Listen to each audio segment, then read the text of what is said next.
Good day, everyone. My name is Tammy Halstead. I use the pronoun she, her. As the Director of Alumni Advising and Development, I'm excited to welcome you to today's program, The Power of Networking, a Student Athlete Alumni Panel.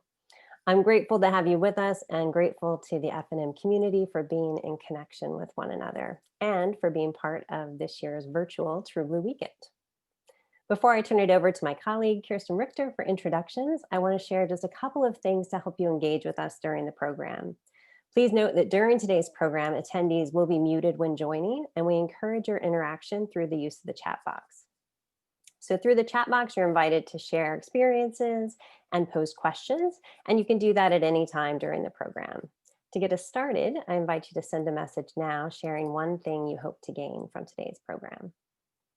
So I'm joined today by my F&M athletics colleagues and a group of outstanding alumni who will be sharing their stories, experiences, and advice. Thank you all for being here. And Kirsten, I'll turn it over to you now for introductions. Thanks, Tammy. I'm Kirsten Richter, women's basketball coach and SWA class of 2003. And first, it's my pleasure to introduce Lauren Packer Webster, our Director of Athletics and Recreation. Lauren has been with us for about 90 days now, coming from Mercyhurst in Erie, PA, where she spent 13 years in athletic administration, most recently as Associate Athletic Director in SWA. So welcome, Lauren. I'm going to turn it over to you for a few words. Great, thank you, Kirsten. And to officially celebrate, it is my 90th day exactly today.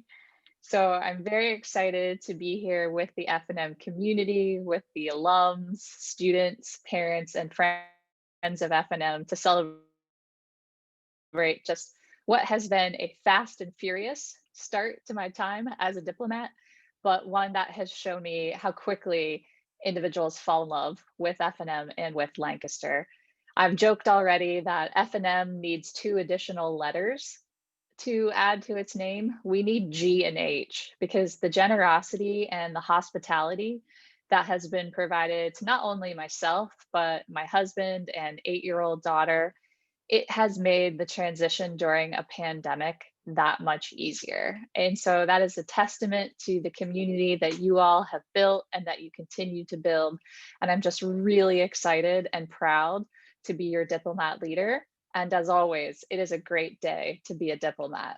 So thank you, and I look forward to hearing today's program. Thanks, Lauren. So we're going to get right to it. Today's panel is made possible through the Diplomat Development and Discovery Initiative. Thanks to the generosity of the Tylus family and through the Diplomat Development and Discovery Initiative, our department has provided a number of leadership development workshops, team building sessions, and professional development activities for student athletes, coaches, and staff. And we're fortunate to have Kelsey, Tylus, Testa with us to serve as our panel's moderator. A 2009 graduate, Kelsey was a 3-sport athlete here at F&M, soccer, squash, and tennis. She then went on to Rutgers Law School. She was an Equal Justice American Fellowship recipient and earned the New Jersey Bar Association Street Law Award. Kelsey is currently working as a legal and business affairs manager at Major League Baseball after spending several years in family law and general litigation. Last spring, Kelsey received the Hun School of Princeton Young Alumni Award. Kelsey is a brain cancer survivor and a Cycle for Survival team captain. Cycle for Survivor is an event which funds pioneering research for rare cancers led by Memorial Sloan Kettering Cancer Center. She's married to Michael Testa, a former college soccer player who she met during her time in law school, and they have 2 children who I hear may be getting dressed up as the characters from Frozen today. So welcome, Kelsey, and I'll turn it over to you now. Thanks, Kirsten. Thank you so much. I'm thrilled to be joining you all today and just excited about this event that we have for you all. To follow what Tammy and Kirsten said, we really appreciate your time and willing to be with us.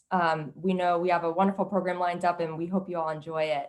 And as we had mentioned earlier, how thankful we are for Zoom and this technology that has kind of given us the ability to be able to push through during this time and help create a bit of normalcy for us. So we're going to get started shortly and I will have the panelists introduce themselves, but I do want to publicly congratulate and give another very warm welcome to Lauren who, as you know, is now the new Director of Athletics and Recreation. And I was so happy to hear when I had a chance to chat with her earlier this week that the F&M community and the Epps family have, made this transition a smooth one. And we really do wish you all the best of luck.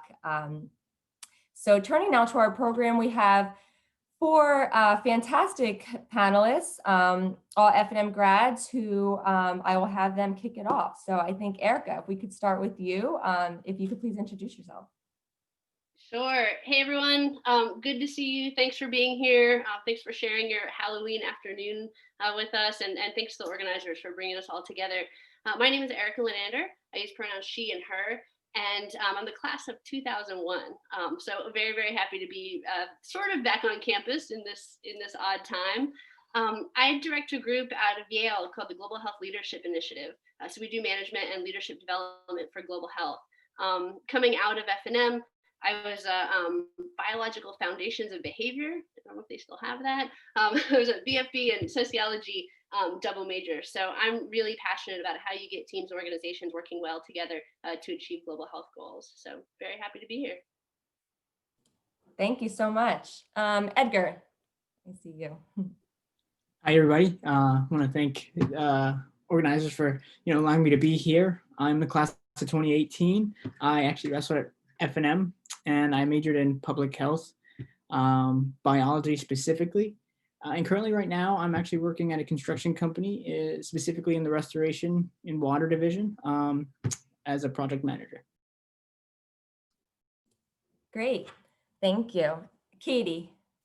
Hi, everyone. My name is Katie Roof Ward. I was a class of 1999, she, her. And I have spent the last 15 plus years in wealth management.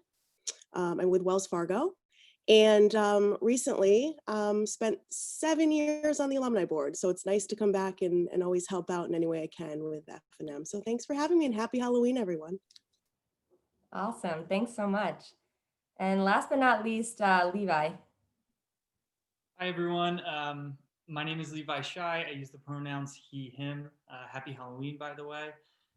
I'm a 2011 F&M grad. I majored in anthropology and government. I was also on the men's swim team. And for about 5 years after college, I worked in higher education, mostly in college admissions. And then I made the jump into law school.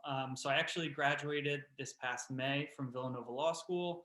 And actually Monday is my first day on the legal job. I'm going to be working at a firm based here in Philadelphia called Saul, Ewing, Arnstein, and Lear, and I'll be in their general litigation department, but focusing on higher education issues and higher education legal issues. So really excited to see everyone, and hope we'll have a great conversation. Awesome, thank you so much. Glad to have all of you today. So let's get right to it. We have some questions for our panelists, and of course, we're looking to kind of engage everyone who has been willing to participate today, and we hope that you'll have some great takeaways from today and also some questions to ask. We'd like to start with, if each of you could talk about the idea of athletics as a pathway to connecting people who are different than you, and perhaps discussing kind of what the power of networking means to you and how, your time in athletics has helped shape that. So I guess this time we'll start with Katie. So I always say when this kind of came up, the idea of this panel, I was like, it's funny because when I was a senior at F&M, all they talked about was networking. And I was like, I'm so sick of hearing about networking. And you really come to the realization that networking is incredibly important, whether you're still in college, whether you're a recent grad, whether you've been out for 20 years like myself. Every day with what I do for a living in terms of wealth management and looking for clients and getting referrals, networking has been something that's been invaluable to me. I certainly think with athletics, there is something that separates a college athlete from someone that necessarily didn't do a sport in terms of time management and in terms of hard work and staying focused and being able to come back after you lose at something. I think that's incredibly important. And I think that within and of itself gives you, a nice way to certainly network with someone. It just makes you stand out a little bit more. I do think that athletics is kind of, it's kind of equals everyone out. It doesn't matter where you're from. It doesn't really matter what your beliefs are. It doesn't matter what you have, what you don't have. It's what you're doing on the court or on the field or, on the football field. It really is an equalizer. And that's one of the things that I've always loved about athletics. Nice. Thank you so much. How about Levi? Yeah, I'd also add to that, much like Katie, I think when I was a senior in college, I heard a lot about networking and I was a little cynical about it. I'd also say that I'm probably not a natural networker. It's not something that feels like it comes natural to me. But that's where athletics and honestly, just the community that FNM offers really comes in to help. FNM is a unique place. And for athletics in FNM, it's an even more specific and unique community. So I really think it helps to think about drawing on that experience as a shared experience that you might have with a complete stranger. So, the conversation that you might have with somebody in your field that you've never met before might flow a lot easier if you start talking first about softball at FNM or athletics at FNM, rather than jumping right into, hey, do you have any opportunities for me? So I think that it's an awesome way to kind of have a soft entry into an introduction with somebody, and it helps you feel a lot more comfortable about making that connection with somebody that you've never met. And it's a great basis on which to kind of build a professional relationship. Completely agree. Those are all great points. Edgar. Yeah, so I think one of the awesome things about FNM is that it's unlike other schools, like the big schools. If you think about like a Penn State or like a Rutgers, we are a tight-knit community. And I see my dad wear FNM gear all the time. Anytime he's out and about, he is, super proud. And people come up and recognize the name FNM. It's such a cool community that you're a part of. And because there's not that many of us, and on top of that, if you're an athlete, you have that as well to fall back on, or to connect with. And it's a great foundation to build that relationship. And like Levi mentioned, it's a nice soft introduction into a great conversation and to build relationships, because that's ultimately what you want to do, is to build that relationship and find that common connection you have. FNM athletics, whatever sport it is, it's a great way to just get to know someone and be genuine about it. That's great. Thanks, Edgar. And Erika. Yeah, I shared Katie's experience, coming out, senior year and right after graduation, you have to network. I'm like, oh my gosh, what is that, first of all? And it's so uncomfortable. Levi, like you said, it's just not, that's kind of not my MO. I'm an introvert. And so it was really something, it was hard for me to figure out what it was and how to do it. And something for me that helped was realizing that I didn't have to network to get something. Like I didn't have to, like, networking for a job, feel that's intense. Or, Katie, as you talked about, like kind of networking for clients, like there's for me a little bit of pressure around that. But when I let myself be a little bit more free and network for ideas, or network for, let me see if I can meet somebody that knows something about this or that, or let me just see if I can meet somebody that I can share my idea with and get a reaction. That helped me feel a little bit more comfortable. There's a lot of, it's not new writing, but there's a lot around the strength of weak ties, that the way that you access and benefit from your network is to actually network with people who you're only a little bit related to, or you're only a little bit similar, and finding a weak tie to that person so that you can then get exposed to all these other ideas. And, I feel like that's something that the athlete identity can help with, because you can go to somebody who's really pretty different from you, and make that initial connection about time on the court or time on the field. Likewise, Edgar, as you said, you just make that connection, being a fellow diplomat, because it is such a small community that I think my experience has been that if you make the FNM connection, folks are going to be really willing to talk with you. Yeah, that's great. Thank you so much. And kind of to follow on that, the next question we have is, if you can explain how to network authentically. So perhaps we can touch on, how to get started if they're just beginning and new to networking, how to utilize the sports and the relationships that they have, even if some of those relationships are from outside of F&M, and how to focus on building kind of these genuine relationships. So this time we'll start with Edgar. Sure. So I found that the best way to begin for me was at actual competitions that I was at. Whenever we went to wrestling tournaments, we had alum that would show up, and with wrestling, because wrestling is so unique, it just felt so comfortable to ask them about, hey, what was wrestling like for you at F&M?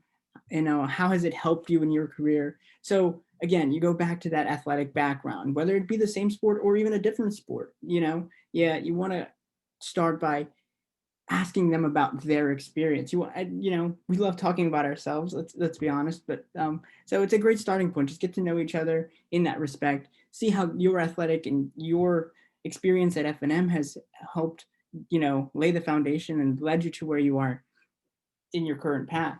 And Erika mentioned it already. The connections you make may not be specific to what you're going to do, but it opens up doors to other avenues that you may have, you may want to pursue. And it's so just taking genuine interest in their athletics, in what, how that has impacted them and led them to, where they are in life now. Very true. Thank you so much. Katie. I would say it's very easy to see if you're not being authentic when you're networking. I've had emails from students, nobody on this call, obviously, but students who, are asking for jobs or asking for something and they spell my name wrong, or they, tell me that I'm working in the wrong industry. So I think it is incredibly important when you network to really be authentic. And I think one of you said something like, it's not like a soft sell. And do what you enjoy doing, and it's going to come to you. On one of our other calls for this, I had talked about the fact that I really stopped playing tennis until recently. And the people that I've met now through something that I actually really enjoy doing, it's been incredible. And I would say find what you enjoy doing, whether you want to join a book club or you want to, I don't know, any sort of club, or you enjoy cooking. I think if you find something that you enjoy doing and you start doing it, you're just naturally going to meet people. And then, they start asking, well, what do you do for a living? And what do you do for a living? And it's very natural. And I think that that's what it should be, because I think it's very easy to detect someone that's kind of not being authentic, not natural. And you're going to have a hard time getting a response from something like that. Yeah, thank you. And Erika, would you like to follow on that? Yeah, absolutely.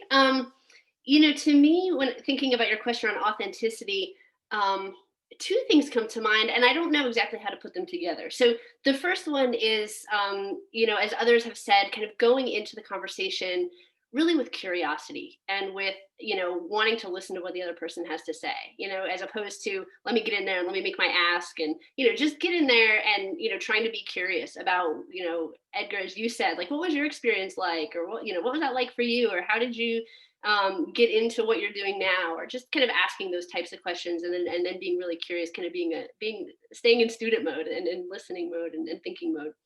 The other thing, which sounds contradictory, but I think they can go together, is being prepared with an ask or something that you really thinking hard about what you want to get out of that particular interaction, whether it's hey, I'd like to float my idea by you. Can I have 15 minutes to get your reaction? Or, hey, you're 15 years ahead of me in my field. Do you mind looking at my CV? I hope it'll take you 10 minutes and, give me some candid response. So having something pretty concrete. So, either one of those, I guess I would say do both. They sound a little contradictory, but to me, those two things would help me feel authentic in the interaction. That's great. Thanks. And Levi, do you have anything to add? Yeah, I think the common theme that all of the fellow panelists have talked about is authenticity. And I think that's extremely important because not only does the person on the other side of those interactions, see that authenticity and so on, but it makes you feel a lot more comfortable when you're being authentic and you're being yourself. I remember, towards the end of my experience at F&M, you hear people talk about networking, and to me, it kind of sounded like, so I'm just supposed to reach out to all these people and hope that one of them has my dream job, and like that's where I'm going to land. And like obviously that's not how it works. And I think it's really important to think about it more as like a holistic experience. You're trying to gather information, you're trying to learn more about different fields and different opportunities. And you're not necessarily searching for a specific opportunity. So I think one of the other panelists said it, but be curious. If you have a question about a field, if you have a question about transitioning from college to professional life, ask it. Ask those things that are burning in your mind, those questions that are burning in your mind. And, I would say go into it with a more of an open mind, not really looking for a specific end goal, but, just thinking, I need to learn more about this certain area. I need to learn more about this certain career path. And I think that'll be a lot more helpful because people can tell when you're being authentic or when you're just kind of like fishing for something. Yeah, that's great. Thank you. So for our next question, and I'm going to start with Katie on this one because I know she had already touched on some skills that you develop as a student athlete, and perhaps maybe she can, start by reiterating some of what she spoke about. But this question is to share some skills that, you've developed through athletics and being a student athlete, and how those skills have helped you foster, the networking relationships that you have. And, perhaps you can touch on some experiences that you had at F&M or in other, the job that you might be in, and how it's helped develop through your career. I've always said that the 4 years I spent at F&M really set me up for basically everything in my life, personal and professional. And I think being at a school like F&M, which is not easy, plus adding a sport, some individuals play more than one sport, you have to have incredible time management skills. You have to be able to do what you said you were going to do when you're going to do it. And I think that's a big, big thing that a lot of people don't have. I think, as I said, it has, the time, those 4 years, I mean, the hard work, the athletics, time management, that all continues to carry even still today. And I think that there is also a respect that former college athletes probably have for current college athletes. And there is that bond there. And I don't remember who said this, but I always, I was at Whole Foods last week, and with COVID, you're not supposed to talk to anybody or really be near anybody. And of course I see this woman with F&M sweatpants on. And so I'm like, I have to say something.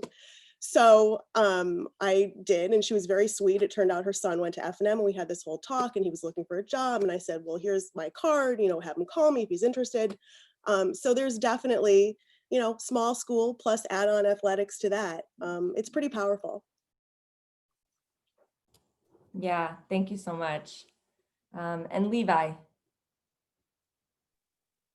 Yeah, piggybacking off that, I would say that, all the athletes and former athletes here know that even at a D3 school, athletics takes up like all of your time when you're involved in that season.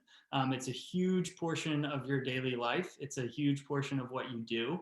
And it's a huge portion of your college experience. So I've never been in a professional interview or conversation where somebody doesn't ask about that in some way or some form. And I'm coming on, 10 years out of F&M, and people still ask about my athletic experience, what it meant to me.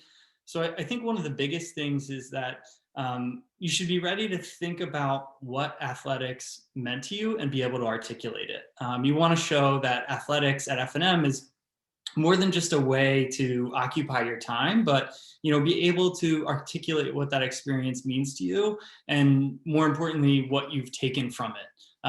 So that's your opportunity to kind of, take your time on the field, in the pool, on the field, whatever it may be, and translate that into something that, might help you out in the classroom, might help you out in your professional life. There are a lot more similarities and connections there that, you might think immediately on the surface.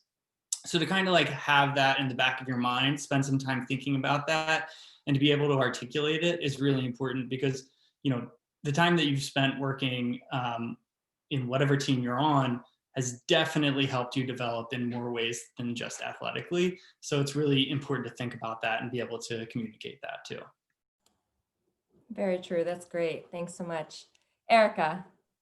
Yeah, I couldn't agree more, Levi, with what you're saying. That idea of reflecting and kind of translating your experience as a student athlete into your next step, I think is really, really important. And it can be difficult to do, right? Because when you're on campus, when you're when you're kind of living the life of a student athlete, you're playing the game you love, you're with your teammates. I mean, it's like you're living the dream.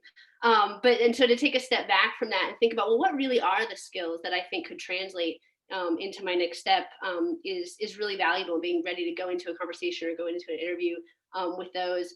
To me, there are a couple that I know from on the hiring side that I look for. One is don't undersell being a Division III student athlete, like being able to understand what it means to play D3 and the kind of the ethos in that. Not everybody will get that, but when you connect with a fellow student athlete, they're going to know what you're talking about. Katie already talked about the ability to bounce back from, you're going to win, you're going to lose, you're going to get back up. I think a lot of people coming out of undergrad have probably experienced nothing but success in their lives. And so to have had the opportunity to fail and to struggle and to come back from a loss, I think that can be really, really powerful. I've had young folks in our organization who get that first setback and just implode, and that's not going to happen to a student athlete. Another thing that stands out to me among athletes, that you guys want to be prepared to talk about is your ability to give and receive feedback. So again, I think some people see feedback as critique, as a negative thing. You flip that to a student athlete and they're like, come on, coach me. Like, how are we doing? Where are we? Give me my stats. It's just a different mindset. So being coachable, kind of being able to describe yourself as being coachable in a real way, I think is important. And then the other thing that stands out to me among former athletes is understanding of roles and understanding of how people with different strengths and have to come together to play different roles for the team to be successful.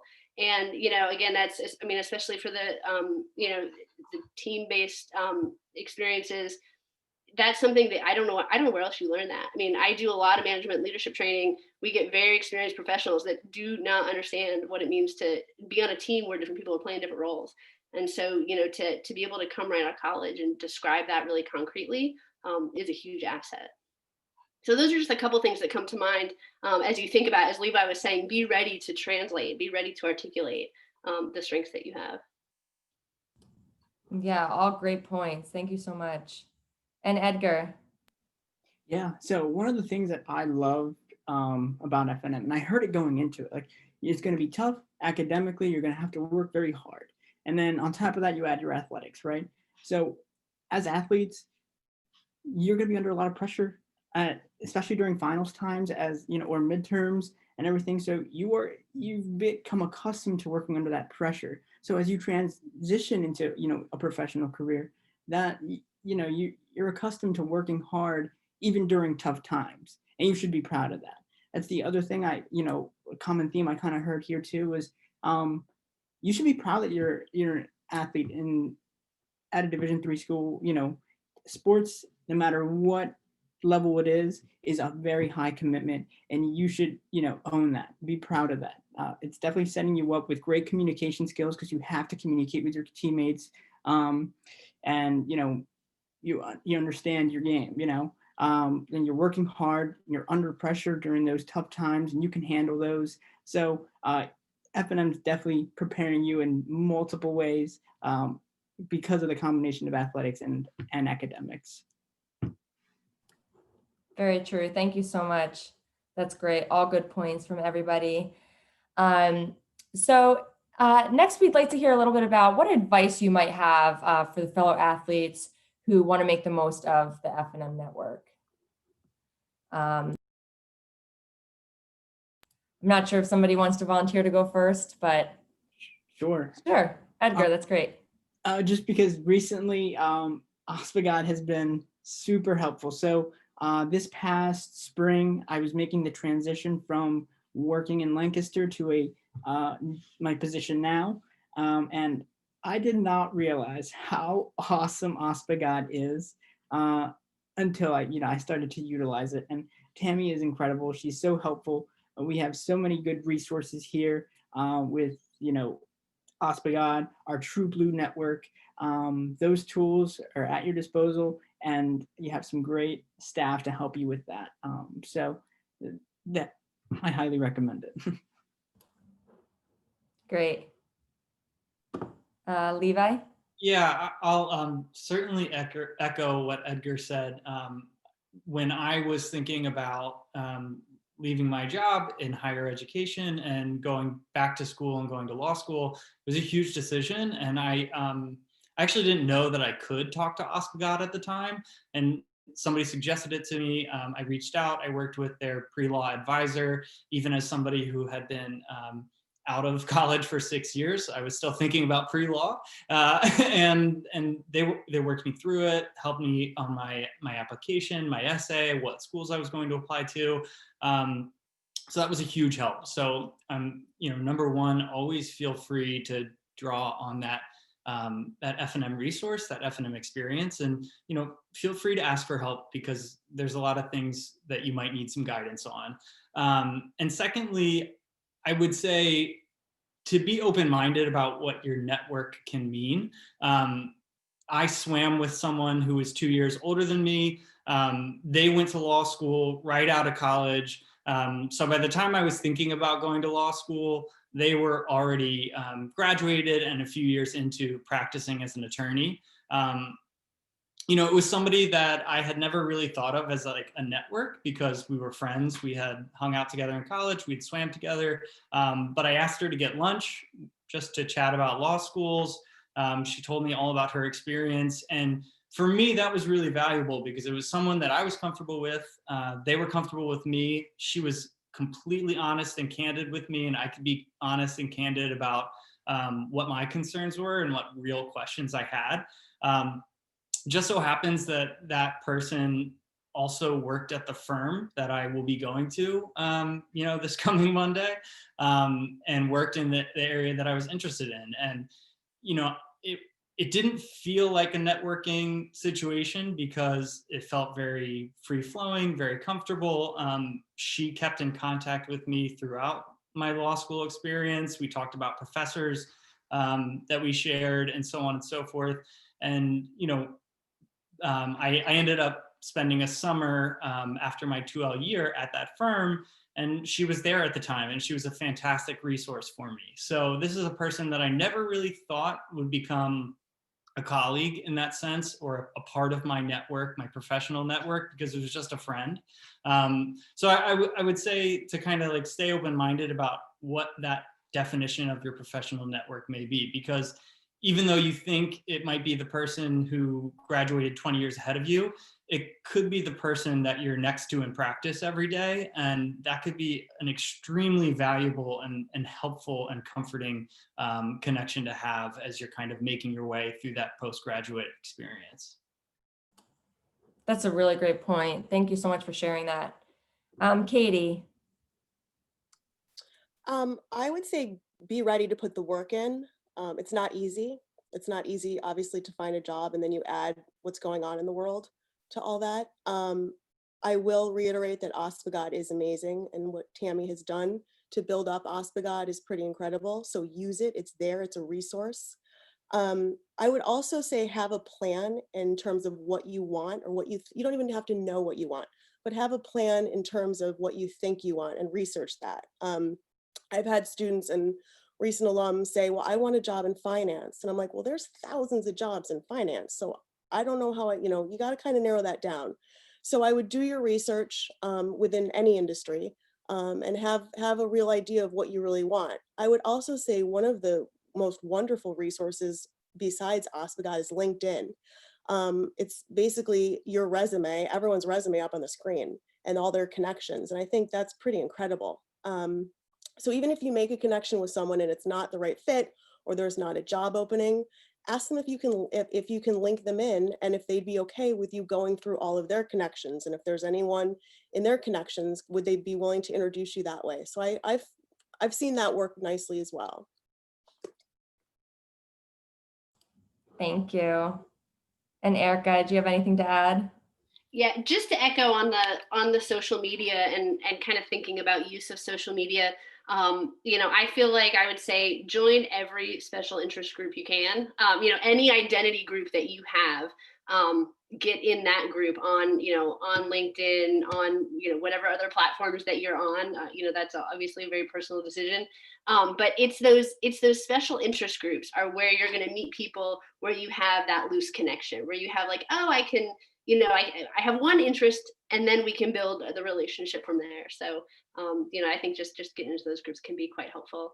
And then, as Katie said, be prepared to do the work. So once you see somebody in that group that you'd like to further the conversation with, doing a little bit of research, figuring out kind of why them, like why would you want to go and connect with them, and kind of preparing for that conversation. Yeah, that's great. And I think this last question kind of piggybacks off of that, which is, for each of you to, try and explain how this current situation with COVID might be impacting your ability to network, and how important really those social networks really are. So if we could start with, we'll go back to you, Erika. We'll have you kick it off. Just to kind of reiterate. Yeah, these are crazy times. Pros and cons, I think, to these times. One thing that I really enjoy is that I think being in forums like this or being on video is normal now. I know in the past, you would, if somebody was local, maybe you'd try to get coffee, but that keeps you pretty circumscribed. And then in the folks that you can connect with, maybe you have a phone call, but a phone call is a very limited interaction. I mean, it's just really, there's no reinforcing body language. It's just a really tough way to get a quick connection. And so I think, now that we can connect over video, take advantage of that, practice it, be prepared to, kind of have a professional setup, in your video, and be ready to go. But I feel like doors are probably more open now, as opposed to less open.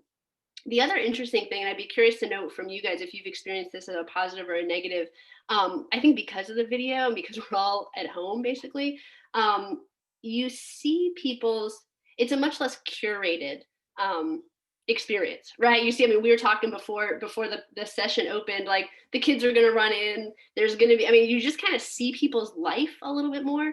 And I've seen that be, it's much more accepted now, which I have found to be a really positive thing, but, curious, for others, how you experience that. So true.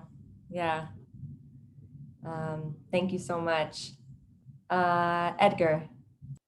Yeah, I'll just reiterate that, Ospagat's awesome, and they will help you so very much set up your LinkedIn profile if you haven't done so already. Great resource there. And like Katie said, it's a very useful tool, especially, connecting from one person to many others. So great tool there to set up. And to, piggyback off what Erika said, I really do think that this pandemic is definitely going to change how we network and communicate now.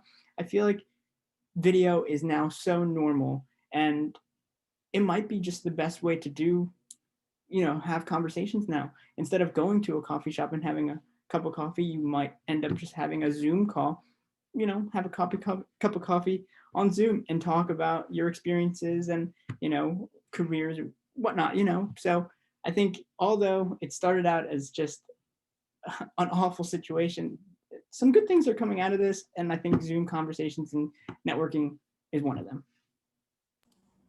I completely agree. Just to add to that a little bit, I come from a company where, was a full FaceTime company still up until the pandemic, where not much of anything truly was done remote. And so, it was difficult at first, but I think what we're realizing is that it's been Zoom and just the virtual aspect of all of that type of technology has really given us the ability to still keep at our jobs. And I think it's proven that we're able to still do our jobs from being remote, which is an incredible thing. And yeah, just I think has been, I guess, one of the positives that has really come out of all of this. So that is a great thing. And how about Levi? Would you like to add to that? Sure. I think it's no secret that there are a lot of very uncool things that come with COVID-19 and this pandemic and the situation that we're in. Almost doesn't need to be said.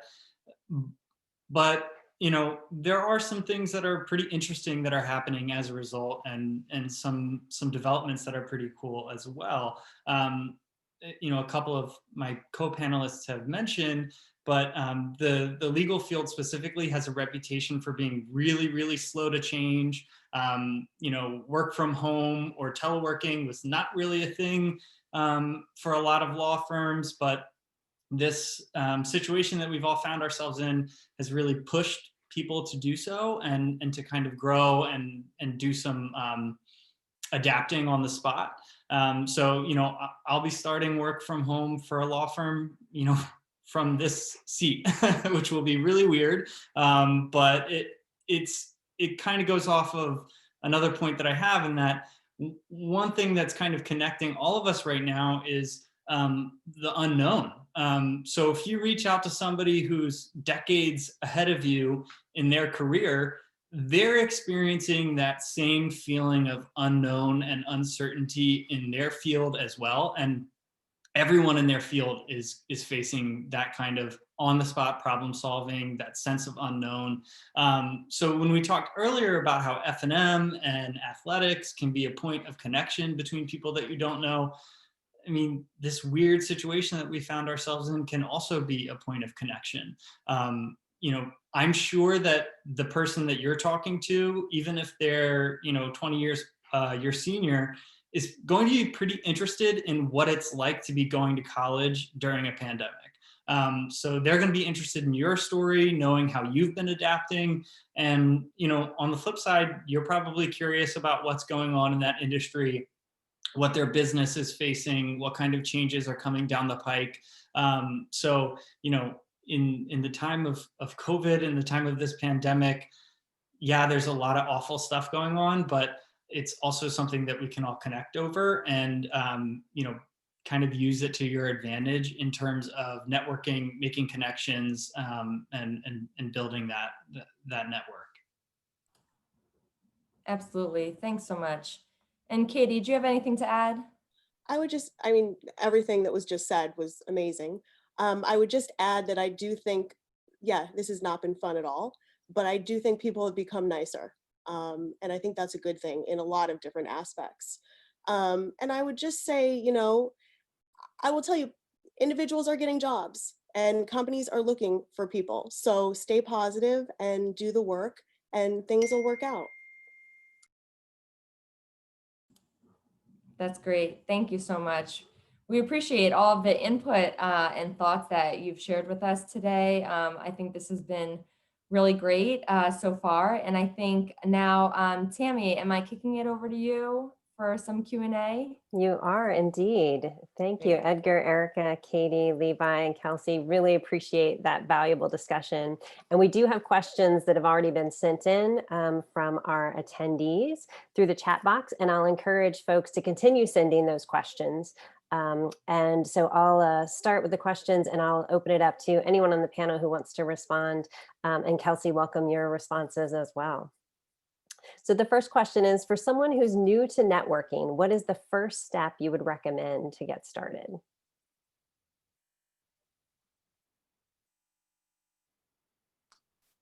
I would say set up a LinkedIn profile if you haven't already done so, and link in anybody and everybody you know. I know that there are searches. So example, if you are interested in financial sales or financial services, you can write in the search box financial services and people will pop up perhaps that are affiliated with your school or however that works. But that's an easy first. Yeah, to add to, which goes along with LinkedIn, but get a good resume in place, and have a plan starting there, because that will be one of the things that you will fortunately be able to upload to your LinkedIn profile. So I think reaching out to others that might be able to serve as a resource for you, to just say, as Erika spoke about before, but hey, do you have 10 minutes to take a look at this? And, people may have different styles, and I wouldn't say that one is necessarily right over the other, but it is nice to just kind of see a different perspective. And perhaps maybe you can have multiple, depending on if you are, applying for different types of jobs and you're not sure exactly what you want to do. One might serve better for a legal department versus a marketing department. But I think, starting with a concrete resume would be, I think, a great starting point. Yeah, I couldn't agree more. And, Kelsey, as you said, different industries, different organizations have different expectations and norms around resumes. So, get somebody to look at it that's in where you want to be going, because it is, there's a lot baked into a resume, and you want to make sure that you're customizing it to that type of an organization or that industry. The other thing, I think we're going to end up with a list that's like, well, it's not just the first thing you got to do with this sets of things. But, one thing that I guess my starting place, in addition to LinkedIn and CV, is take the time yourself to think about, well, what are the 2 or 3 networking goals that I would have in the next month? And, I would get pretty specific, like not get a job, but, well, I want to learn more about this, or I'd like to talk with somebody that has a certain experience, or like get really concrete and say, okay, what can I get done over the next month, and start those conversations, because those conversations are going to lead to other conversations, which are going to lead to other conversations. So if you can just take 20 minutes and do your reflection and do your planning for the next month, I think that'll go a long way. I would also just say that I think we've kind of touched on this, but for those of you who are like starting your network, I think if you really think about it, you've probably already started, but not really thought of it like that. I think of it as like reaching out to that person who was a senior on the team when you were a freshman, and kind of talking about like, hey, what do you even wear on the first day of work? Like, what's normal, what's accepted? Or like, hey, what is it like, teleworking now that everyone's working from home? It's kind of like those casual questions, which like might not seem like networking, but you are kind of gathering information about the professional world, about the state of different industries. And so, I think the first step it would have been helpful for me to have taken a step back and thought like, okay, I've already done a little bit of work. I've done more than I thought I have. I've already started to build a little bit of a professional network, and just kind of like take a step back and take stock of that, and know that, you've already started. It doesn't have to be, this formal situation of networking.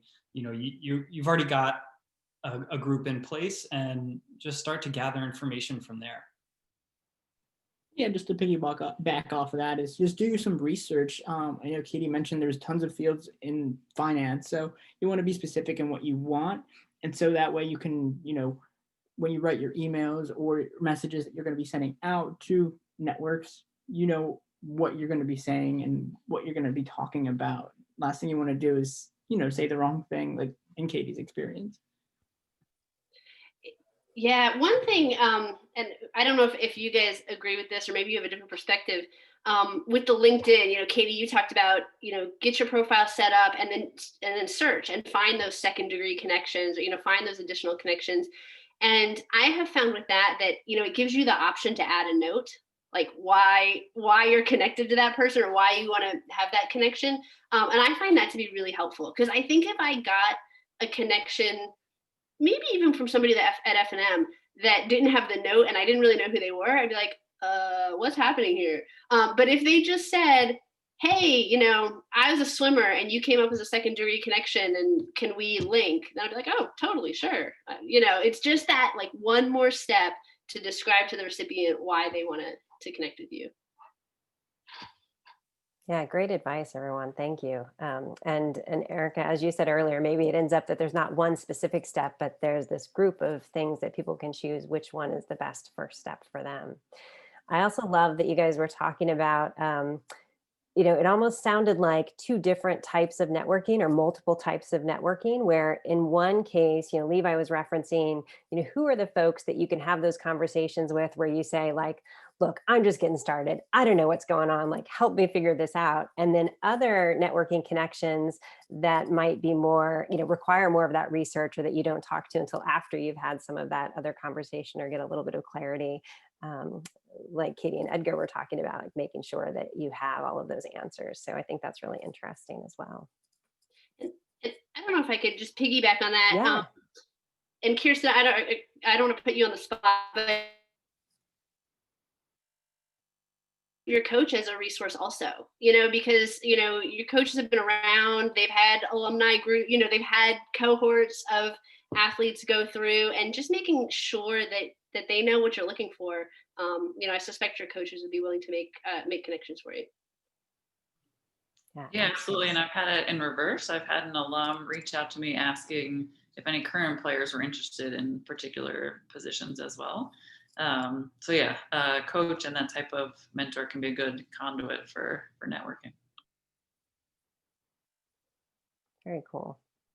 So we have another question that came in from an attendee who asks, how early should we start making moves towards reaching out to different people that have connections to the types of jobs that they want? So, you know, when in there, I'm thinking this person is likely a current student. Yes. So as a student, how early to get started?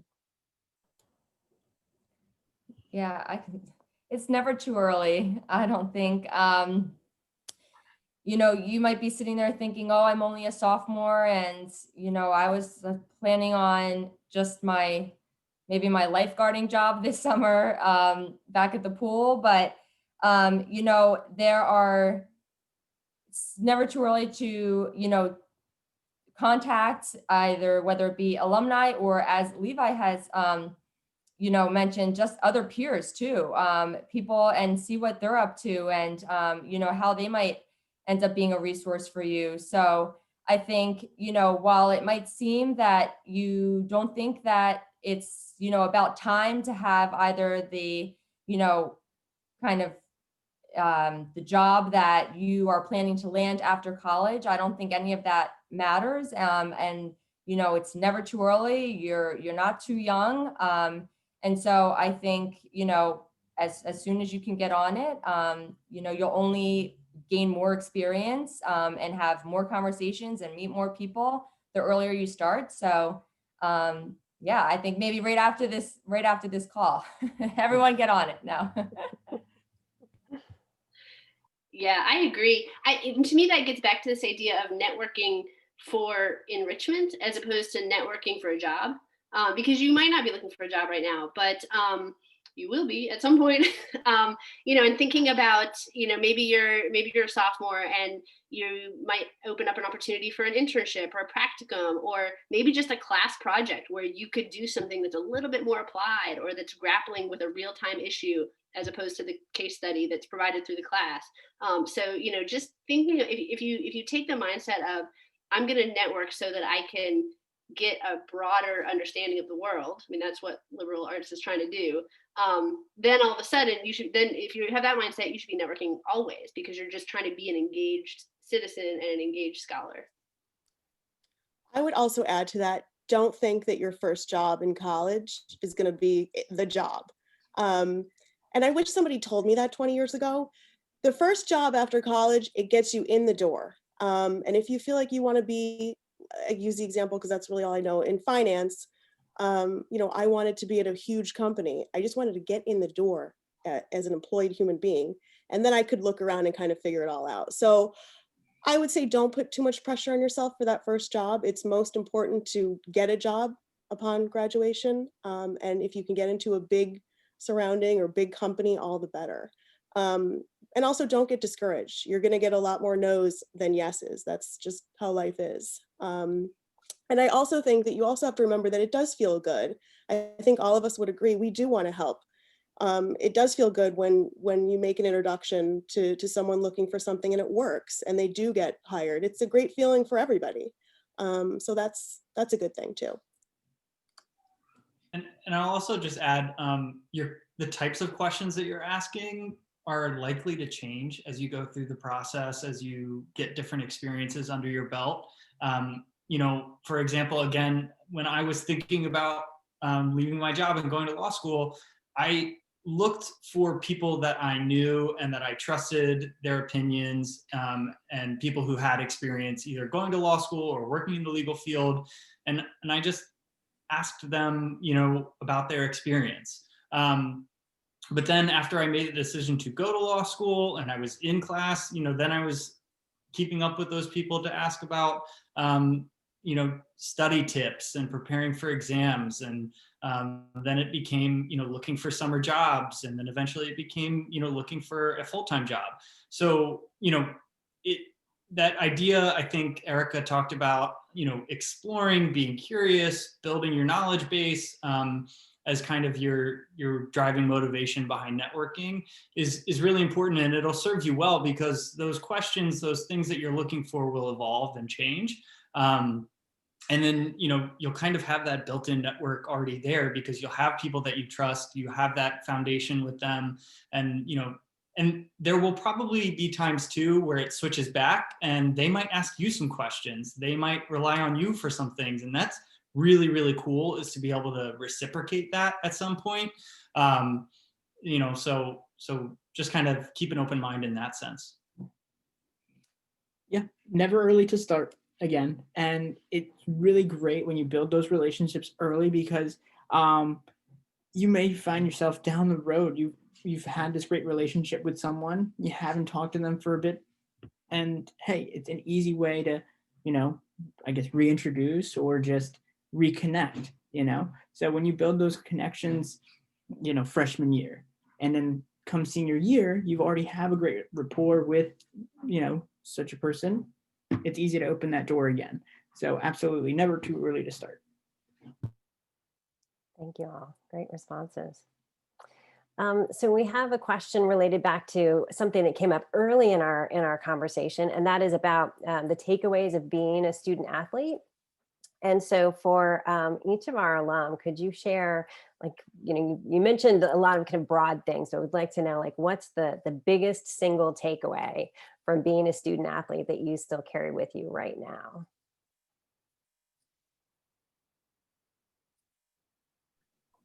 I'll start. I think one of the things that I think, you know, I took a lot from my experience on the swim team and my experience at F&M. But I think that the biggest thing was just being a part of something that was bigger than myself individually, and seeing how I fit in within that larger goal, that larger organization, but also understanding that, you know, what we were working towards, our goal was bigger than my own specific goals, and kind of finding my space within that. For me, definitely two things. One, in wrestling, we call it embracing the grind. So I think I mentioned it earlier. It's just you're in a really tough environment with school and academics. You guys are so prepared to pretty much take on anything, I think. So you have that, and then the second thing is kind of what Levi said. You're in a community where you're able to work together with other people, communicate, and, you know, build those relationships already. So those are the two biggest things I've taken away, and I love my job now, and it's because of those skills that I've gotten. Yeah, I think two things for me, for sure, are, you know, the skills needed and the demands that are required of being a student athlete, and how you will continue to use those skills throughout every day as you move forward in your careers, and the relationships, absolutely. And I know somebody had touched on it earlier, but build relationships with your coaches, use them as your greatest mentor and resource. I am still so fortunate today to have played for the coaches that I did while I was at F&M, both Ron and Patty Epps, and they still serve as incredible friends and mentors of mine today. So yeah, the skills and the relationships, can't go wrong. I would say resiliency for sure. Being able to recognize when you're wrong, being able to recognize when you messed up, being able to recognize that you're maybe not very good at a particular thing and working to get better. And someone had mentioned, you know, losing or things not going your way and being able to recover quickly. I think that's a big thing that I've taken from athletics, certainly. Yeah, that's a tough question. But, you know, so as you posed the question, I think the other panelists have highlighted these really core experiences and core values. For me, the first thing that came to mind was much more micro.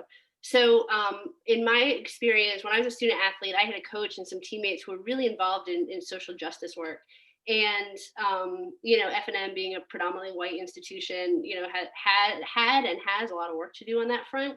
And so now it's 20 years later, and, you know, just started doing doctoral work focused on, you know, kind of coming back to this idea of how do you create anti-racist organizations. So now all of a sudden I'm being like teleported back to that time, you know, to that time being on the team and just thinking about the opportunities that I know that F&M is creating now for the way that teams are coming together to have difficult conversations, to really think about how to understand and dismantle racist practices, you know, within the institution and then within our society. I suspect that you guys as current athletes are having conversations that are different than other people are having. And so just being able to have a team where you can turn those issues over, examine yourself, get fluent in those issues, really start to understand that stuff. I think that's probably something that will differentiate you from folks that are coming out that haven't had that experience with their teammates. Thank you all. So our next question is, if you could give your 21-year-old self advice, what would you say?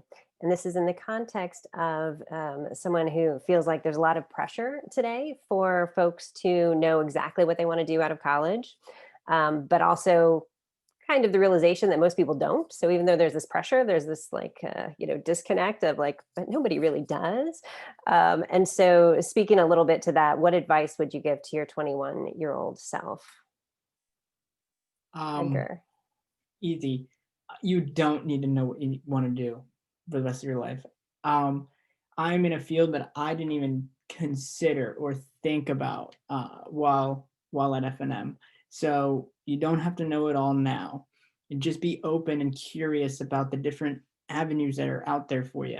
And F&M, with our network, it's large, and you know there's so many opportunities, and you just get such a well-rounded education that your experiences there will take you places you may not expect, and that's honestly a great thing. So be patient, and you don't have to know it all right now.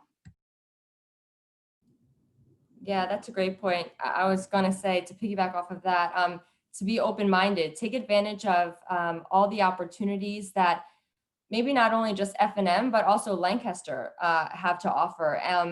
I think, you know, we touched on this earlier, but a lot of time is devoted to being a student athlete. And while there may not be that much extra time, right, whatever extra time there is, maybe go volunteer for the local Boys and Girls Club, or perhaps take that art history class that you thought that you would hate, but maybe might open up some doors into some international travel. I was fortunate to take part in some of that while I was at F&M, which has really opened up a lot of different doors for me, and otherwise interests that I didn't even think that I had.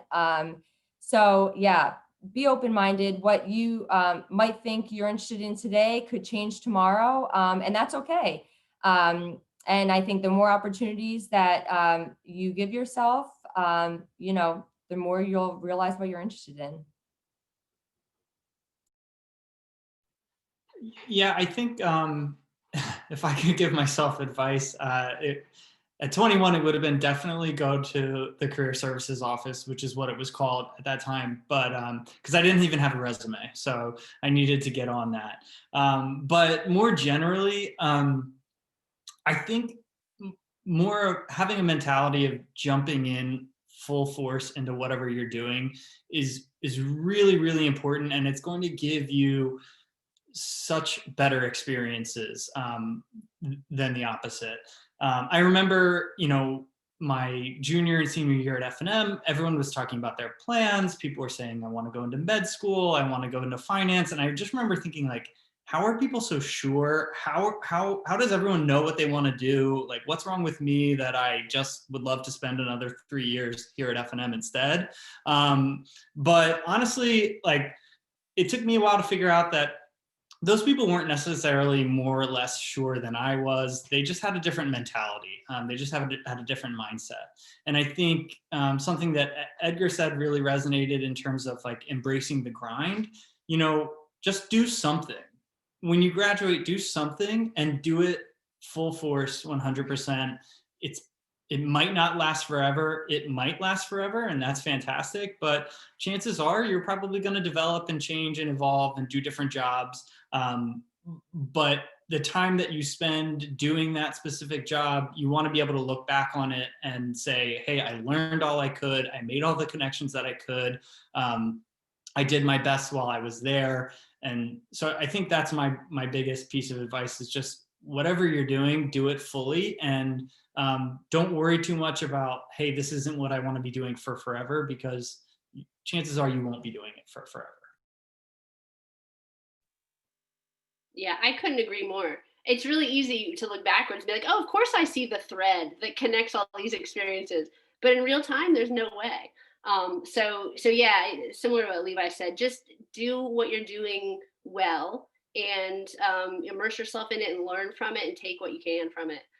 Right after F&M, I did Peace Corps for 2 years because I didn't know what I wanted to do. And it seemed like, oh, like everybody's going to med school, everybody's doing it. So this is a thing that I can do, and it's for 2 years. Let me go and do that. And you do that, and then that opens up your next thing, and then that opens up your next thing. And so it's just get into a thing, do it really well, learn from it, enjoy it, and then the next thing will come. I cannot agree more with all of you. I would also say things will work out. I wouldn't have believed that even, today, but things do work out, things will work out, they always do work out. I would also reiterate, you're not going to enjoy every day of your job. There are going to be days where you're like, this is awful. And there are going to be great days, and that's just the way it is. I would also say, yes, just get in the door. And if you're in a position that you're really unhappy with, at least you're inside to then network. It's a lot easier to network inside than outside. So always be looking, even if you're happy with your job and happy with your position, always be looking and always be talking to people. But it all works out. Thank you. So there's a couple of questions that I'm going to kind of morph together and see if I can do them justice in this way. But there's a group of questions that are around your individual sports, your respective sports, and your connections within those sports, and also your connection to your sports. And so the questions are about, like, to what extent is your existing network affiliated within your sport compared to all of your network that's outside of your sport? And similarly, or on a connected vein, are you still actively involved in your sport, in the sport that you were in F&M, in different ways? And if so, what are those ways that you've stayed connected to the sport? I would say that I pretty much started my network probably within, probably 90% within, swimming, F&M swimming connections that I had through that. But it's definitely morphed and it's definitely grown because, through those connections, I've gotten jobs or met other people who are totally unrelated to the world of swimming, the world of F&M. So, it's more of like a jumping off point, I would say. And to the second part of the question, I didn't think that I would ever stay connected to swimming, but I found myself as a law student needing a part-time job. And so I started coaching on the side the past 3 years while I was in law school. And that was really, really cool because, like I said, it was something that I thought I had left behind. It was something that I didn't think I would be a part of. And here I was, 6, 7 years later, staying connected to the sport. And I got that coaching job through an F&M swimming connection, by the way. But, I think it's always a cool thing to connect back to. And swimming isn't really that fun to do alone, but you can always pick up a tennis game or soccer game or basketball with a friend. I might not be swimming too much though. Thank you.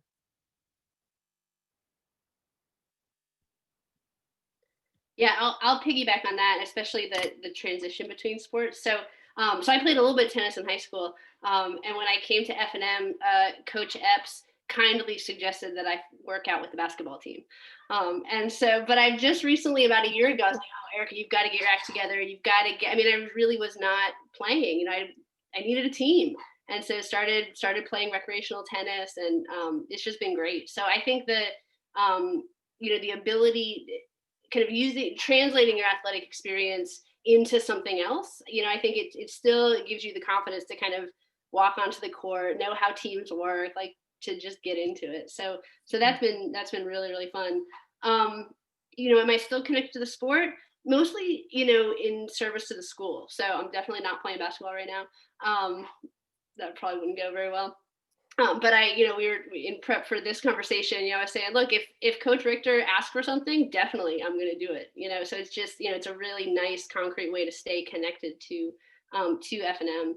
And I would say, in terms of how much of my existing network is within versus outside of the sport, we've talked about it kind of as concentric circles. So I know if I get either a LinkedIn connection or a request for an informational interview or something from, a women's basketball player, I'm going to be like right on it, like, let's do it this week. If it's another F&M athlete, definitely we're going to get it done. But it's these kind of concentric circles. And so, I would consider, as you guys are building your networks, to think not just within your sport, really to identify with athletes broadly. Yeah, and I have to just piggyback off of Erika because I had a very similar situation my time at F&M. I had actually gone there to play soccer and tennis. And one day I was planning to meet my tennis coach to hit around for a bit, and it started raining. And so they had locked the courts.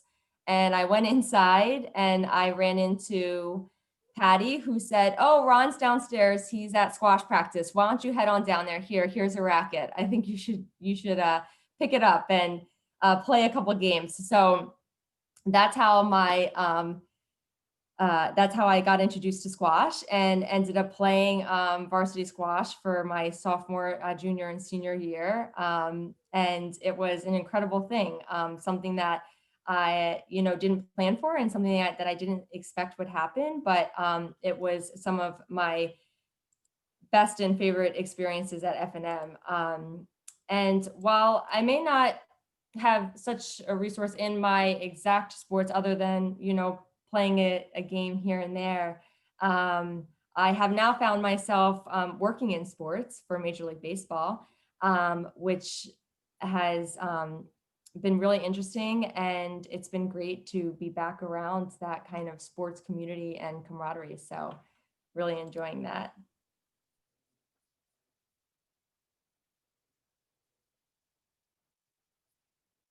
Thank you, guys. Edgar, go ahead. So, Yeah.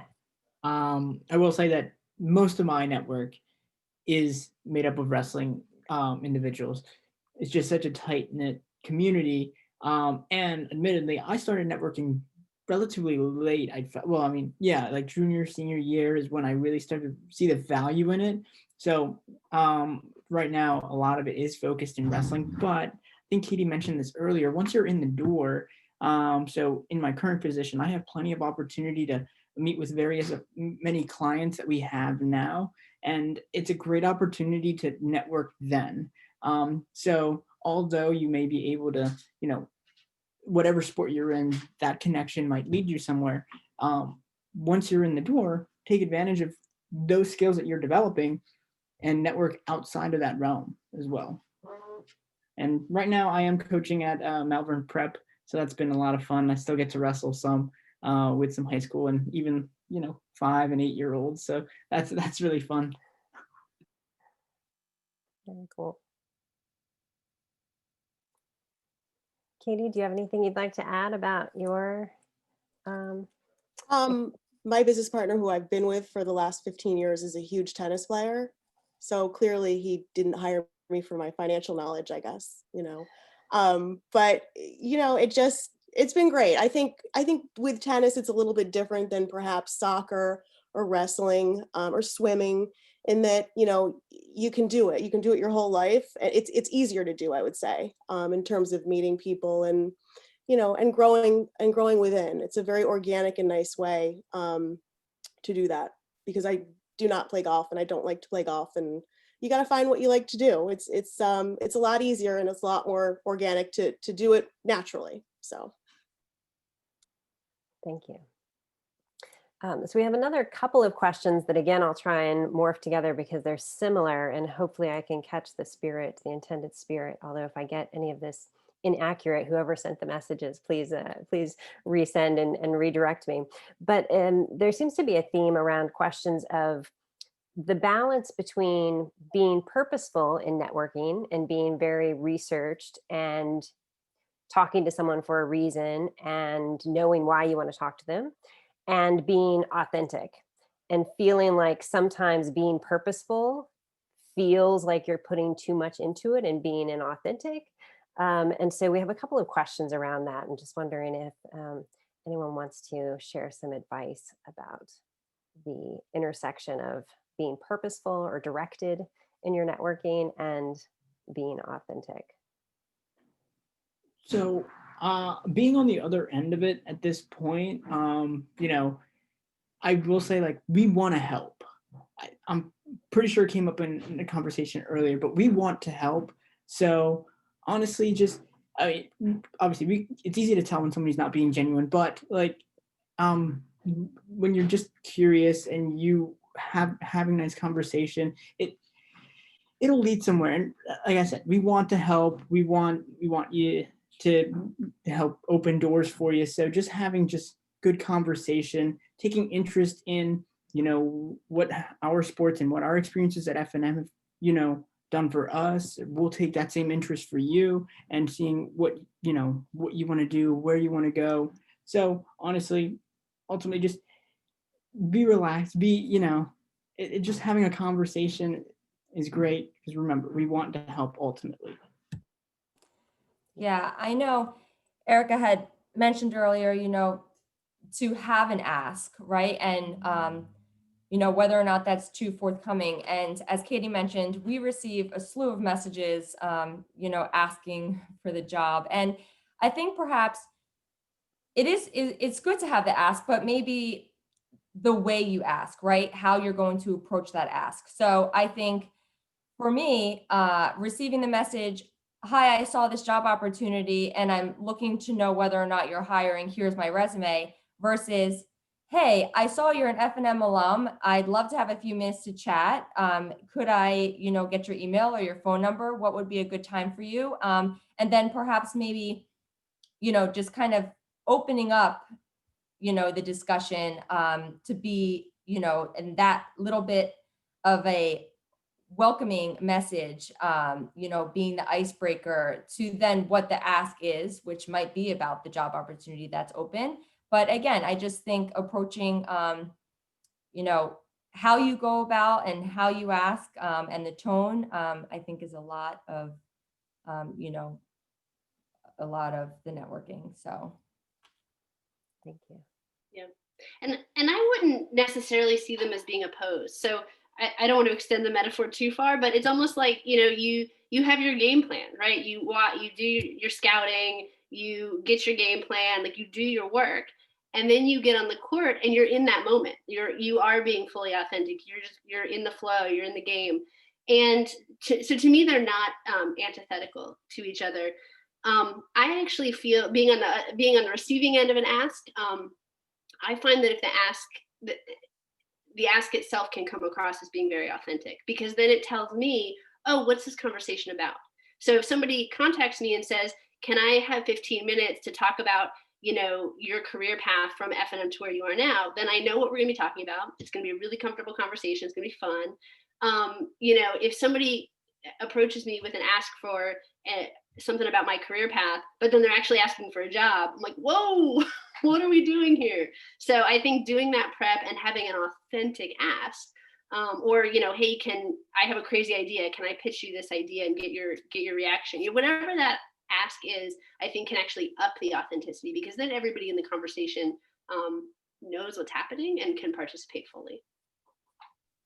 I think for me, there are two things that I like to keep in mind. And one is who you're talking to. So who you're asking, if it's that person that you already know, who you have an established space with, who you're comfortable with, you can have a more honest, freewheeling conversation.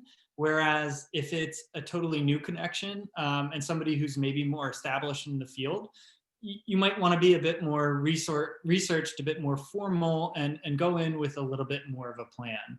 And secondly, I think it's really, really important to play to your strengths. I know that I had a friend that I graduated with who had gone to law school years before me, and we were talking about how to land a summer associate internship. And she said, search everyone in the area, reach out to every single F&M alum that might work in any law firm in the city, basically like blast out emails, take people out to coffee, and this was a person who she could do that really well. Like she could do it, she could be authentic, she could really wheel and deal like that. I knew when she was saying that was really not me, that was not my style. I wasn't going to come off as authentic, and it just wasn't going to work out for me. So for me, it was more of a methodical researching different firms, talking to people I trusted, narrowing the list down a little bit more to find the better fit for me. And I think that's really, really important. You have to play to your strengths. You have to be honest and authentic to who you are, because, like I said, my friend, she could do that, no problem. She could do it really well. She could kill it, impress everyone that she talked to. And me, the person sitting across from me, would probably know that I wasn't really fully into it and I wasn't really truly interested in that firm. So I think, you got to think about yourself. You got to think about the circumstances under which you perform best, and, set yourself up to be in those circumstances.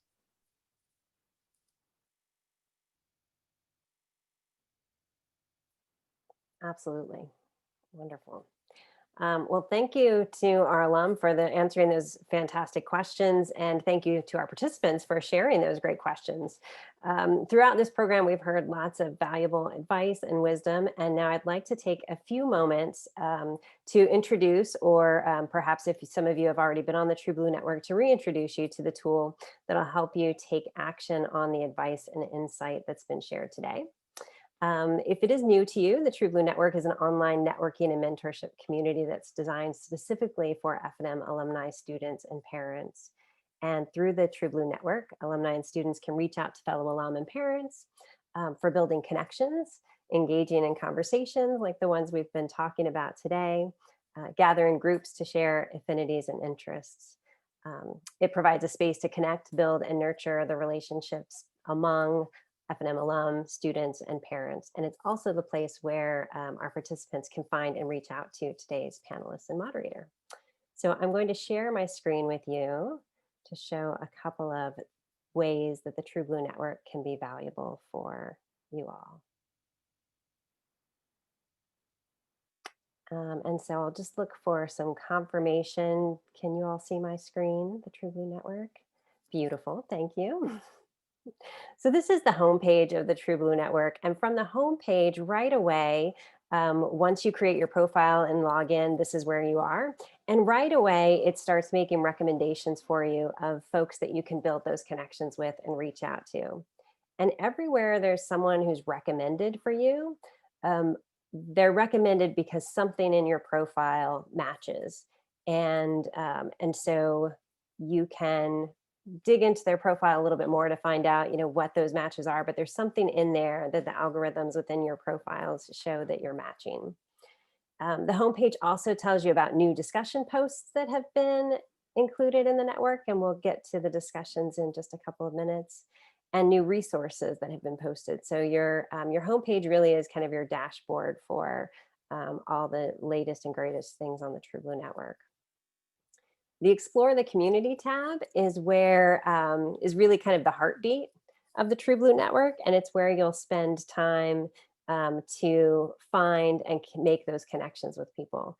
And when I talk about making connections, the True Blue network connection in the True Blue network is defined in the same way we've been talking about connections, and that is having a conversation with someone, right? Meeting someone and having something authentic come out of that.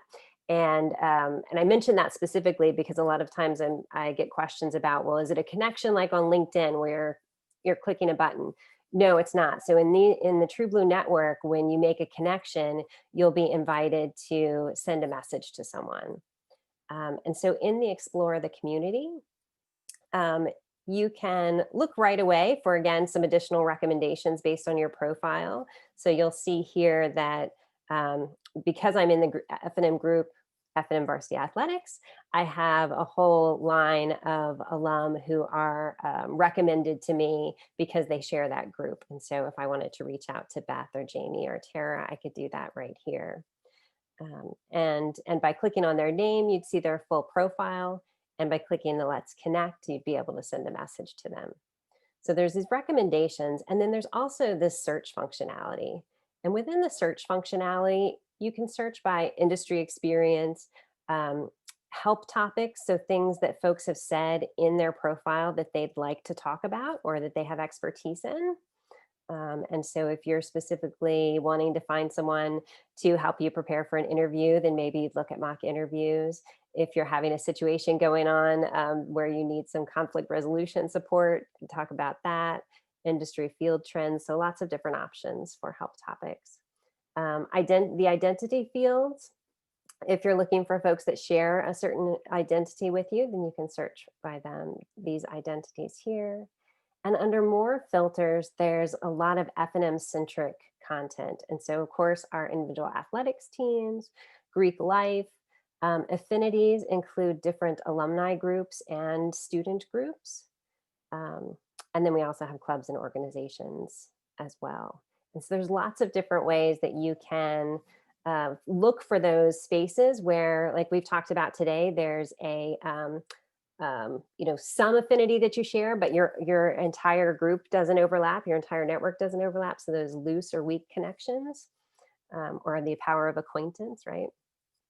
So that's the Explore the Community.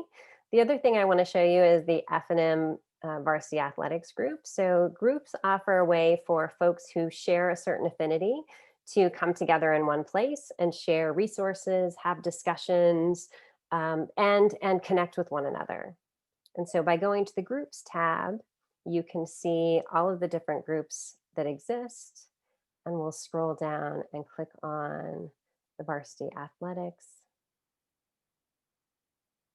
group, which is here. And from there, you'll be able to see that you can see who's a member in the group. You can also look at discussion posts that folks have typed in, and also look at resources that are available. And in addition to the resources and discussion within each group, there's also resources and discussion in the main group page.